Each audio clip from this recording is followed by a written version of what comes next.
From 20th Century in Portland, we're here for the title matches of today's JBT event. We got both divisions at once today. Finally going to have a female winner this season. That's been an anomaly to say the least, as Latoya Rogers and Nikita Benton are going at it here.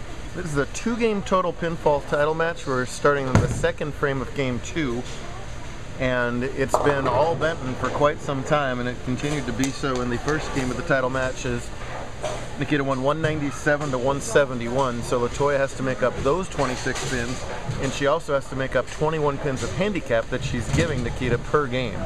So really has her work cut out to her, and Benton started spare to make it even worse, so she essentially got 8 frames to make up 40 some odd pins, and has to shoot at a 310, which is the world's hardest split as far as I'm concerned.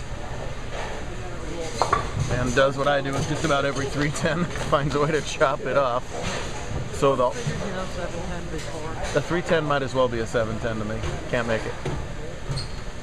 Nikita having a extremely successful birthday. She turns 11 today, having her best JBT results ever by far, and just trying to hang on here and fill it a few frames in and capture her first title on her birthday.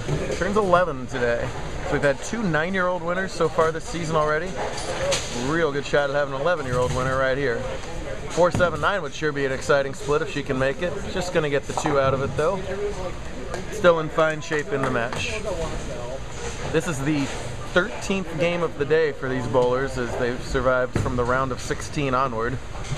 Speaking of round of 16, that man's bowling ball. He qualified in the 16th and final spot in the scratch division, and he's won 3 matches to get here to the title match. That's Josh Mullen. And talk about being in a enviable position here. He is up by 81 pins after game 1, winning 238 to 157, and make it a theoretical 91, I guess, as he started out with the double here.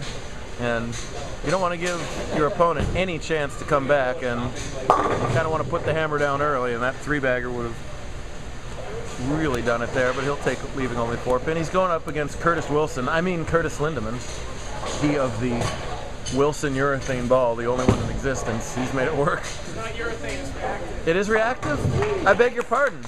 I don't know they had the chemical formula for reacticity. Nonetheless, it's still, you find another Wilson ball and we'll be impressed.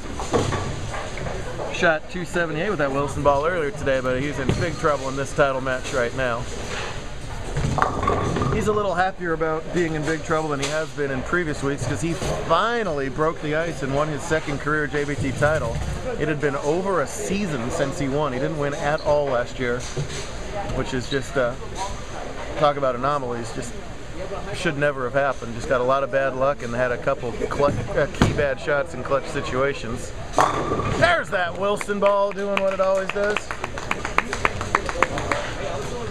Spare in the first 2 frames for him, so he has got to string often the rest of the way. This will be Ms. Rogers' career high finish, no matter what. Previous high finish of 6th up at Park Bowl in Bellingham last year. It's that nice little beginning style, just trying to go right near the 2nd arrow and hit the head pin and leave something makeable. That's kind of the game plan for both these girls. Any age, any average. It just doesn't matter. We'll try and catch both divisions at once here. Curtis needed a break to happen there, and it didn't, and that game is going to become very short very fast for him. He's also going to need Josh to make some mistakes. Whoa! Hey, Josh Blanchard. How you doing? Ouch. You all right, kiddo? Got that on international television? That's actually, I don't know how she hung onto the ball, first of all. Getting good advice from her beau back here. That's why she held on to it, the thumbs. Evidently. Now the hardest part about that, once the ball is stuck in your hand, is just convincing your body to now pry it off your hand. This is always an interesting shot. And then her foot went over the line there, and I don't know how she kept her balance either, by the way. If you're new to the bowling, that's not a foul. You can go over the foul line as long as you don't release the ball. And that's a very nice job. She's going to get the spare out of that. How about that? Nicely done. If you go over the line and don't release the ball, it's not a foul. You have to actually release the ball.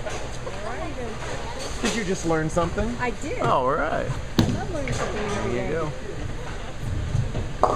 So that time that Josh fouled on TV, that wasn't a foul either.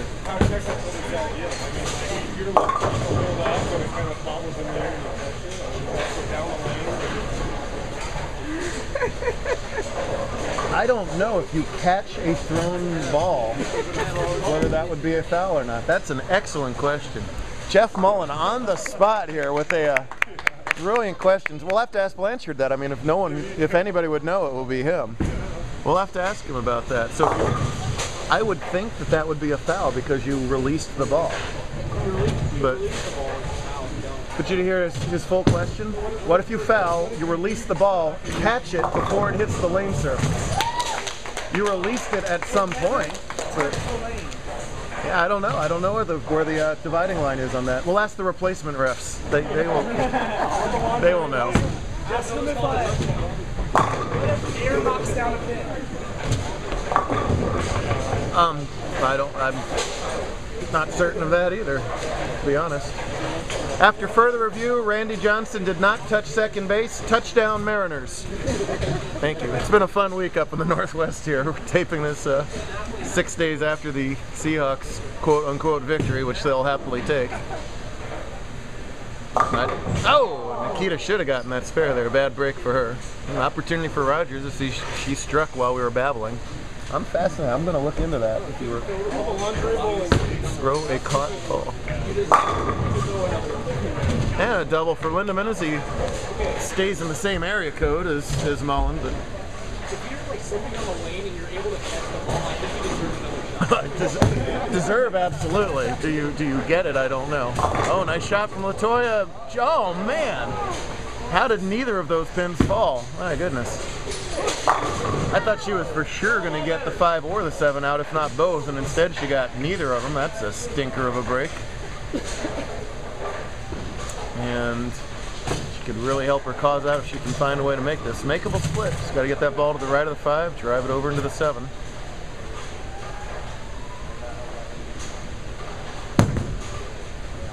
Not going to get a little too much of the 5 pin there. Mullen, meanwhile, left that ringing 10 pin. Just got to keep it clean. He does, so it's Mullen and Benton in complete command here. We'll see if they finish it off in part 2.